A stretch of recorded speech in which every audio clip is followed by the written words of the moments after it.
सीमा अपने बेटे राजू और अमूल्य के साथ रहती थी। सीमा और उसका बेटा राजू बहुत ही ज्यादा लालची थे। राजू को दारू पीने की बहुत ही बुरी आदत थी, इसलिए वह रोज दारू पीने जाता था। राजू की शादी अमूल्य से होने के बाद राजू के तो मजे ही आ गए, क्योंकि अब राजू काम पर नहीं जाता था। अमूल्य एक फैक्ट्री में काम करने लगी थी। सुनिए जी, आप बहुत नशे करते हैं। आपके इस नशे के चक्कर में मुझे भी अब काम करना पड़ रहा है, और जब से मैंने काम शुरू किया है तब से तो आप काम पर जाना ही छोड़ दिए हैं। ऐसे कैसे चलेगा? घर के बहुत सारे खर्च भी होते हैं, हम दोनों को मिलकर काम करना चाहिए, पर आपको यह नशा छोड़ देना चाहिए। बस यह सुनते ही राजू आग बबूला हो जाता है और वह पास में ही पड़ी लकड़ी उठाकर अपनी पत्नी की पिटाई करने लगता है। मुझे जुबान लड़ाएगी? अरे तू काम करेगी तो किस नहीं जाएगी, समझी ना? मेरी पत्नी है, चाहे जो करूं तुझसे मुझसे जुबान लड़ानी नहीं चाहिए, आगे से ध्यान रखना। तभी अमूल्य को पिटता देख वहाँ उसकी सास सीमा आ जाती है। और मार बेटा, और मार इस कलमुई को, अच्छे से मार, इसे तभी इसकी अकल ठिकाने आएगी। अमूल्य रोती रहती है, वह पेट से थी और राजू उसे डंडे से मार रहा था। अब याद रखना है पिटाई, और हाँ, अगर तूने हमें लड़का नहीं दिया ना तो देखना तेरा क्या हाल करेंगे। कुछ महीने बाद ही अमूल्य अपनी बच्ची को जन्म दे देती है। अमूल्य डर रही थी क्योंकि उसकी सास को तो एक लड़का चाहिए था और उसके एक लड़की पैदा हुई थी। अभी हॉस्पिटल में सीमा और उसका पति राजू आ जाते हैं, और जैसे ही उन्हें ये बात पता चलती है वे फिर से उससे गुस्सा हो जाते हैं। कुछ दिन बाद अमूल्य अपने बच्चे के साथ घर पर आ जाती है। तभी सीमा, इससे हमने एक लड़का मांगा था, इससे वो भी नहीं दिया गया, लगता है इसकी अकल ठिकाने लानी पड़ेगी। तभी सीमा अमूल्य के हाथ से उसकी बच्ची को छीन लेती है और राजू अमूल्य को बहुत मारता है। बस बेटा,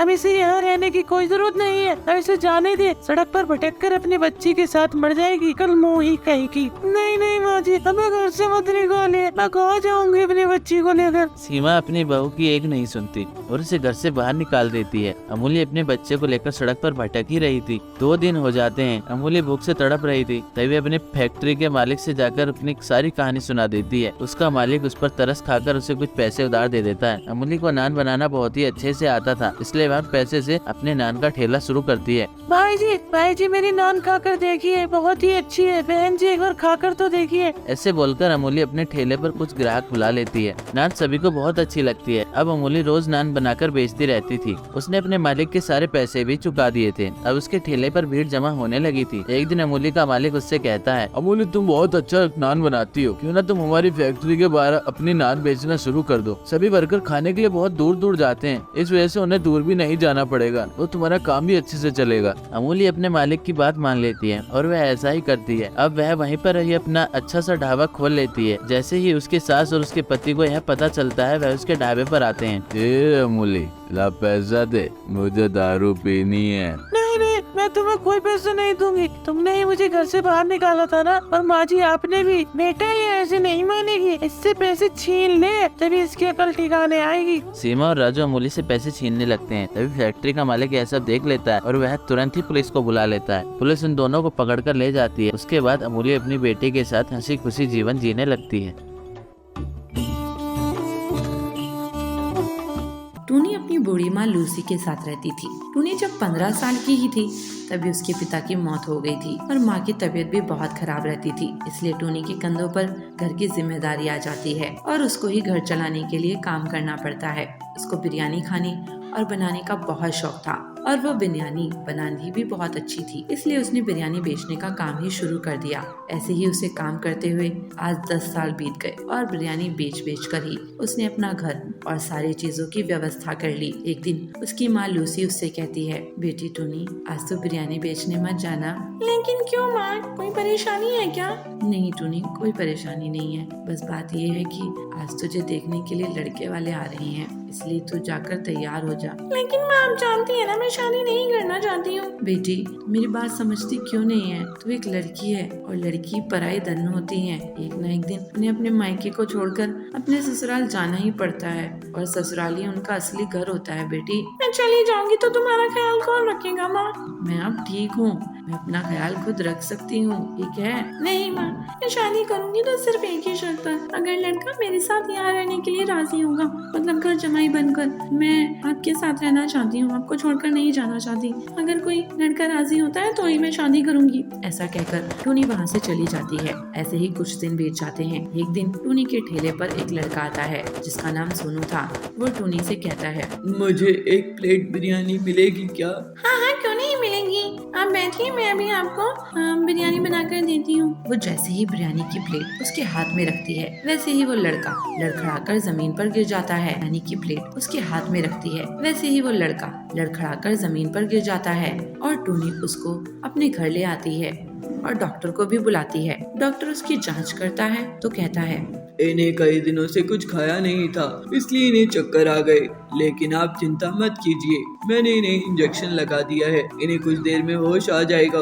डॉक्टर ऐसा कहकर वहाँ से चला जाता है और कुछ देर बाद सोनू को होश आ जाता है। सोनू के होश में आने के बाद टोनी और लूसी सोनू से उसके घर के बारे में पूछती हैं तो सोनू बताता है, मेरा यहाँ कोई घर नहीं है, मैं तो यहाँ काम की तलाश में आया था, लेकिन कुछ लोगों ने मुझे ठग लिया और मेरे पास 1 रुपया नहीं छोड़ा, इसलिए कई दिनों से मैं भूखा था। हाँ, मेरी माँ जरूर है, लेकिन वो गांव में रहती है। कोई नहीं बेटा, तुम जब तक ठीक नहीं हो जाते तुम यहाँ रह सकते हो और काम ही चाहिए तो मेरी बेटी टूनी के साथ तुम बिरयानी बेचने में मदद कर सकते हो। माँ जी, आपका बहुत बहुत शुक्रिया, आपका यह एहसान मैं जिंदगी भर नहीं उतार पाऊंगा, आपने मुझे एक नई जिंदगी दी है। सोनू अब टोनी के साथ मिलकर उसकी मदद करता था और बिरयानी बेचने में उसकी भी मदद करता था और कुछ समय बाद दोनों को ऐसे ही आपस में प्यार हो जाता है और टोनी और सोनू एक दूसरे से शादी कर लेते हैं और सोनू अपनी माँ को भी यहीं ले आता है और फिर सभी साथ मिलकर खुशी खुशी वहीं रहते हैं और टोनी अभी भी अपने बिरयानी बेचने का काम शुरू रखती है और सभी अब उसे बिरयानी बेचने वाली बहू के नाम से पुकारने लगते हैं। साधुपुर नाम के गांव में सिंदूर नाम का एक लड़का रहता था। वह देखने में बहुत सुंदर था, लेकिन उसकी एक आदत खराब थी कि वह खाना खराब करता था। वह ज्यादा खाना लेकर खाना फेंक देता था। कुछ समय बाद उसकी शादी हो गई। वह घर जमाई बन गया।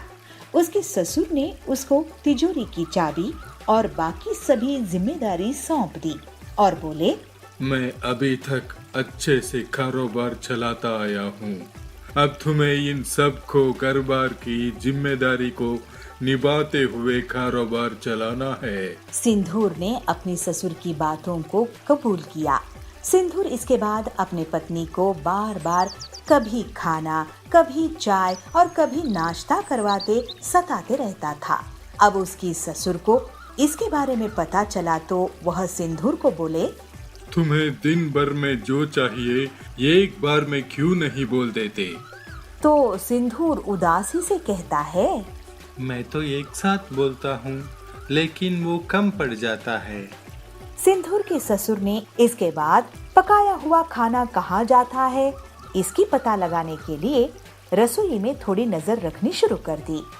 कुछ दिन रसोई में देखने पर उनको पता चला कि सिंदूर की मांग के अनुसार ज्यादा खाना बनता और वह पूरा न खाने की वजह से बहुत सारा खाना फ्रिज में पड़ा रहता था। इसको देख के चिंतित ससुर सिंदूर को खाने की अहमियत के बारे में सिखाने की ठान ली। एक दिन उन्होंने सिंदूर को बुलाकर कहा, हमारे पहले वाले नौकर के बच्चे की तबीयत ठीक नहीं है, मुझे वहाँ जाना है, क्या तुम भी चलोगे? सिंदूर भी अपने ससुर के साथ जाने के लिए तैयार हो गया। अपने नौकर की बस्ती में जाकर सिंदूर के ससुर ने कहा, मैं अभी रास्ता पूछ कर आता हूँ। इसके बाद सिंदूर वहीं खड़ा रहा। सिंदूर ने एक घर के अंदर झांक कर देखा तो एक छोटा बच्चा भूख के कारण रो रहा था। उसकी माँ ने अपने अनाज के सारे डिब्बे बर्तन देखे, लेकिन वो खाली थे। यह देखकर सिंदूर को रोना आ गया। कुछ देर बाद उसके ससुर आए और उसको अपने नौकर के घर लेकर गए। नौकर के घर जाने पर उसका लड़का बीमार लेटा हुआ था। जब सिंदूर के ससुर ने बीमारी का कारण पूछा तो नौकर ने कहा, ये घर से बचा हुआ भोजन लेकर खाया था, लेकिन उसको नहीं पता था कि वह खाना खराब था। उसको खा के बेटे की तबीयत खराब हो गई है। यह कहकर वह रोने लगा। कुछ देर के बाद सिंदूर और उसके ससुर अपने घर आ गए। घर आने पर सिंदूर अपनी ससुर के सामने हाथ जोड़कर क्षमा मांगते हुए आंख में पानी भर लेता है।